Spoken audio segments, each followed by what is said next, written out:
6 years old when my mom started selling me and my sister for drugs.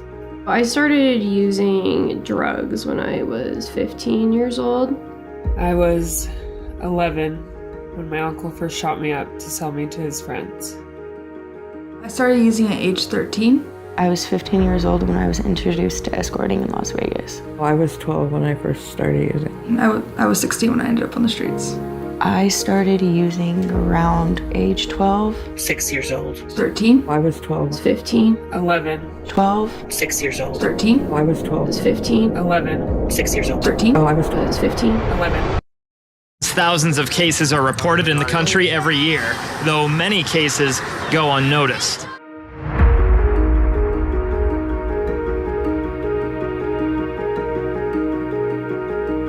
These young girls and boys are being trickled into the system and then forgotten.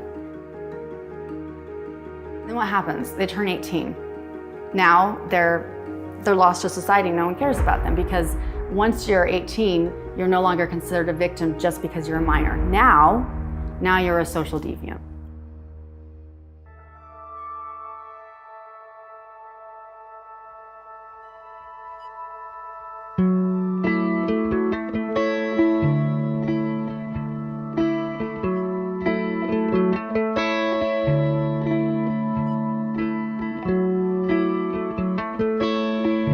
My mom was like the most functional alcoholic I think I've ever seen. My grandpa was from the military. Him and my mom raised me. I went to school every day, like I never got a bad grade. My mom passed away first when I was 13, and then my grandpa passed away when I was 14. I don't know, I guess you can say the state kind of failed me. So like nobody stepped in.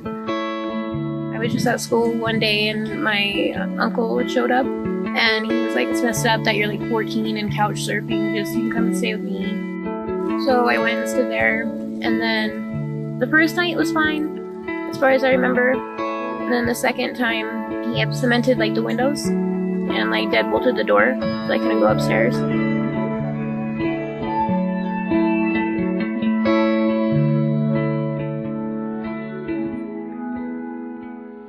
That's the first time I ever used opiates, and I didn't do so willingly, obviously.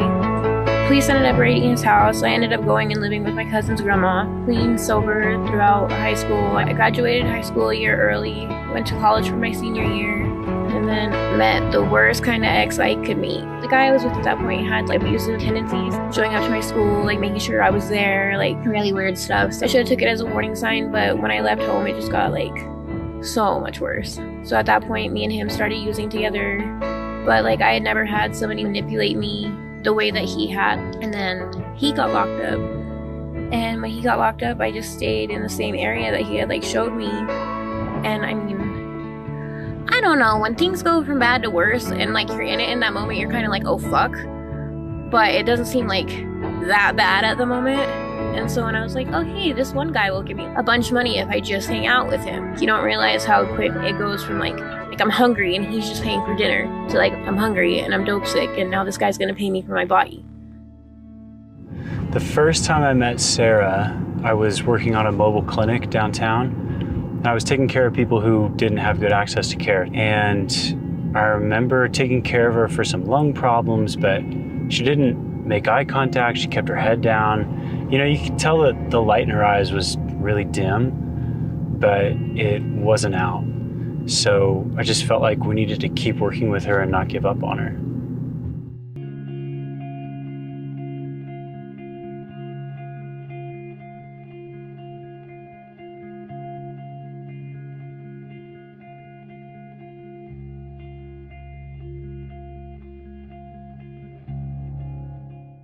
So over the last 10 years, I've done a ton of humanitarian work all over the place. And I've worked with really vulnerable and marginalized people.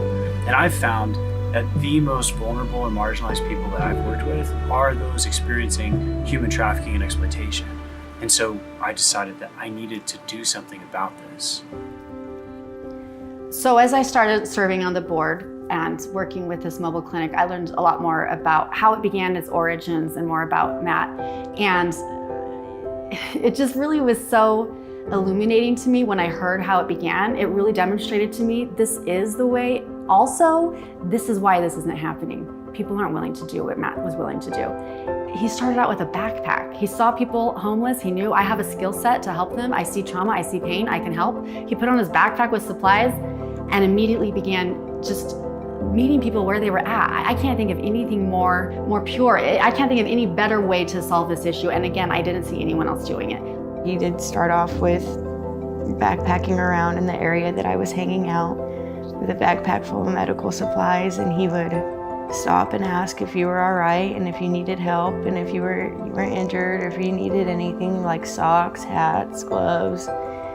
From there, he built trust. He built this connection. He showed enough respect for everyone on an equal level that they knew they could trust him, and he just kept going. Without much funding, without like support, and without a staff, when you are doing the right thing, I really believe that it'll work out. And his heart was in the right place, his plan was right, and he just kept going, and it grew into a car, right? And so that's where I met him. And even that was, I couldn't believe the people we were touching, right? It's just amazing to watch him go from backpacking around to having a mobile clinic.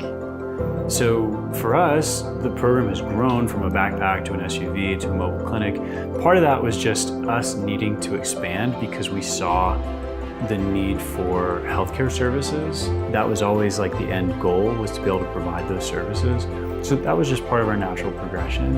But to be honest with you, when we're tripping around on foot with backpacks, we just can't access as many people. And there's hundreds, if not thousands of people in Salt Lake City alone who are suffering from exploitation.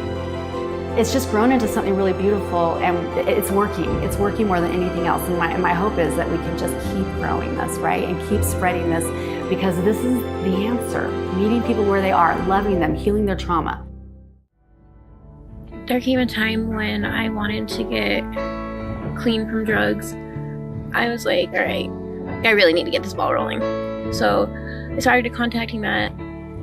I knew he was always genuine, and I knew that he was a good person.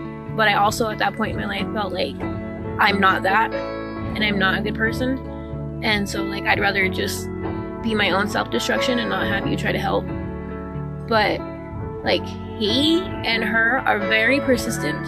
Very persistent. Even when you're like, go away. Like, they're still like, okay, we'll go away, but we just want you to know I care. Like, to have someone who cares, like, when you don't care about yourself and be like, oh, hey, we gotta get you help. And then that's when I seen Matt. And I was like, hey, like, I really need your help now. And he was like, oh, what is it? Like, just thought I just needed, like, something medical. And I was like, dude, like, I'm really fucking up right now. He's like, okay, like, we can get it taken care of. Don't worry about it. And him and his assistant, they just, like, talked to me in the mobile clinic. And then he got me really good insurance and then helped me get clean and got me into a program. And I'm sober today.